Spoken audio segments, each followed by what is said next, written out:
गीता के 18वें अध्याय का महात्म्य। इसके संबंध में जो पवित्र उपाख्यान है उसे भक्तिपूर्वक सुनो। उसके श्रवण मात्र से जीव समस्त पापों से मुक्त हो जाता है। मेरुगिरी के शिखर अमरावती नाम वाली एक रमणीय पुरी है। उसे पूर्व काल में विश्वकर्मा ने बनाया था। उस पुरी में देवताओं द्वारा सेवित इंद्र शची के साथ निवास करते थे। एक दिन वे सुखपूर्वक बैठे हुए थे। इतने में उन्होंने देखा कि भगवान विष्णु के दूतों से सेवित एक अन्य पुरुष वहां आ रहा है। इंद्र उस नवागत पुरुष के तेज से तिरस्कृत होकर तुरंत ही अपने मणिमय सिंहासन से मंडप से गिर पड़े। तब इंद्र के सेवकों ने देवलोक के साम्राज्य का मुकुट इस नूतन इंद्र के मस्तक पर रख दिया। फिर तो दिव्य गीत गाती हुई देवांगनाओं के साथ सब देवता उनकी आरती उतारने लगे।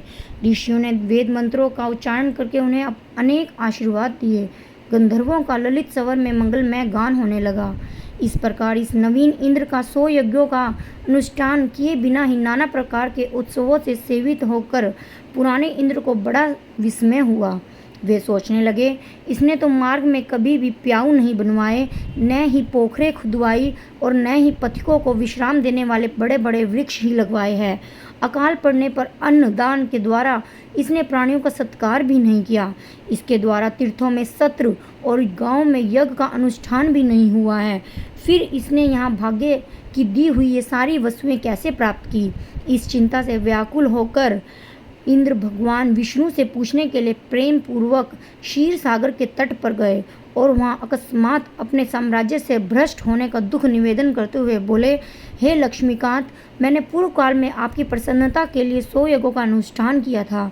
उसी के पुण्य से मुझे इंद्र पद की प्राप्ति हुई। किंतु इस समय स्वर्ग में कोई दूसरा ही इंद्र अधिकार जमाए बैठा है। उसने न तो कभी धर्म का अनुष्ठान किया न यज्ञों का, फिर उसने मेरे दिव्य सिंहासन पर कैसा अधिकार जमाया है? श्री भगवान बोले, हे इंद्र, वह गीता के 18वें अध्याय में से 5 श्लोकों का प्रतिदिन पाठ करता है। उसी के पुण्य से उसने तुम्हारे उत्तम साम्राज्य को प्राप्त कर लिया है। गीता के 18वें अध्याय का पाठ सब पुण्यों का शिरोमणि है। उसी का आश्रय लेकर तुम भी पद पर स्थिर हो सकते हो।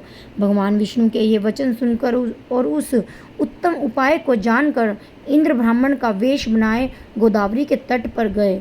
वहां उन्होंने कालिका ग्राम नामक उत्तम और पवित्र नगर देखा, जहां काल का भी मर्दन करने वाले भगवान कालेश्वर विराजमान हैं। वहीं गोदावर तट पर एक परम धर्मात्मा ब्राह्मण बैठे थे, जो बड़े दयालु और वेदों के प्रांगत विद्वान थे।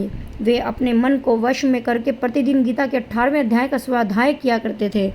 उन्हें देखकर इंद्र ने बड़ी प्रसन्नता के साथ उनके दोनों चरणों में मस्तक झुकाया और उन्हीं 18वें अध्याय को पढ़ा। फिर उसी के पुण्य से उन्होंने श्री विष्णु का सायुज्य प्राप्त कर लिया।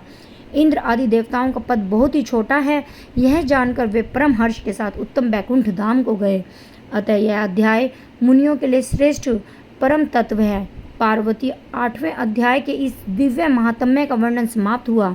इसके श्रवण मात्र से मनुष्य सब पापों से छुटकारा पा जाता है। इस प्रकार संपूर्ण गीता का पाप नाशक महात्म्य बतलाया गया है।